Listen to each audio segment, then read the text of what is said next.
Assalamualaikum warahmatullahi wabarakatuh. Halo teman-teman Action. Nih gimana nih kabarnya? Semoga teman-teman sehat selalu ya.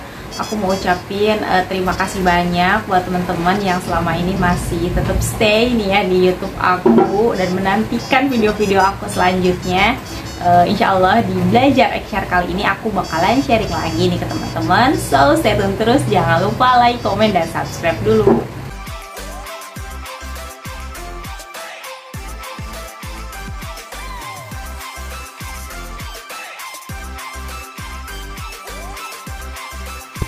Halo, assalamualaikum, welcome back to my YouTube channel Reni Warlina. Oke, ini teman Action, balik lagi nih ya di channel YouTube aku. Insya Allah pada kesempatan kali ini kita akan belajar Action yuk.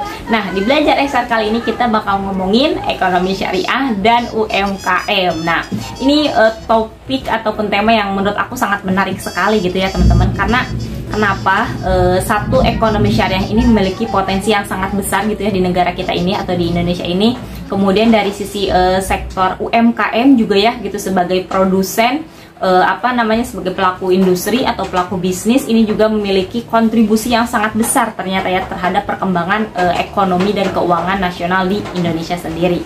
Nah, sebagai negara yang bermayoritaskan muslim, tentunya kita bukan hanya sebagai target market dari produk halal dari luar negeri aja nih teman-teman ya.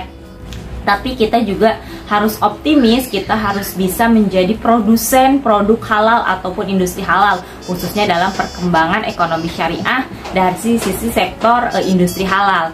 Nah, perkembangan produk halal untuk menjadikan kita sebagai produsen halal gitu ya secara nasional ataupun internasional tentunya harus dibarengi dengan nilai rantai halal secara global juga gitu ya. Jadi kita harus memiliki produsen yang memang tadi ya unggul dari sisi permodalan, kemudian kualitas, SDM dan lain sebagainya.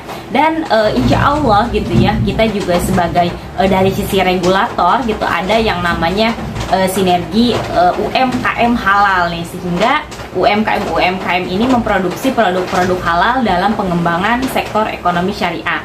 Salah satu kendala yang disebutkan gitu ya dari berbagai riset juga gitu ya dari faktor UMKM ini yang ada di Indonesia adalah dari sisi permodalan nih, susahnya mencari permodalan.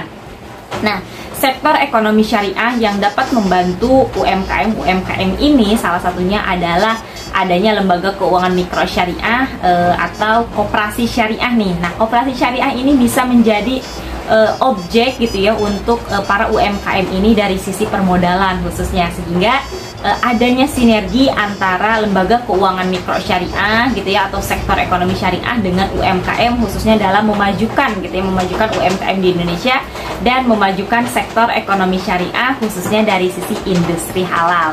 Nah, ini aku dapat berita juga nih ya, berdasarkan data dari Kementerian Koperasi menunjukkan bahwasannya jumlah UMKM di Indonesia ini mencapai 65 juta ya, kurang lebih 65 juta gitu ya, dengan kontribusi terhadap PDB kurang lebih sekitar 61%. Wow, ini merupakan angka yang amazing gitu ya. Kita punya potensi yang besar baik dari sisi UMKM-nya, kemudian dari sisi sektor ekonomi syariah. Nah, maka dari itu marilah kita sama-sama gitu ya teman-teman, sama-sama untuk bisa berkontribusi dalam perkembangan kedua sektor ini yang tadinya salah satu sinergi yang dapat mengakselerasikan keduanya ini adalah adanya sinergi nih, sinergi antara UMKM dengan sektor ekonomi syariah, salah satunya adalah tadi koperasi syariah. Mungkin itu teman-teman ya sedikit yang mau aku sharing nih ke teman-teman ya. Mungkin nanti di next video aku lanjutin lagi, karena berbicara UMKM dan ekonomi syariah memang nggak cukup nih kalau hanya waktu 3 menit aja. Tapi itu dulu mungkin yang dapat aku sharingkan gitu ya ke teman-teman. Semoga bisa bermanfaat gitu ya. Dari aku mungkin cukupkan sekian. Wabillahi taufiq wal hidayah. Wassalamualaikum warahmatullahi wabarakatuh. Bye bye.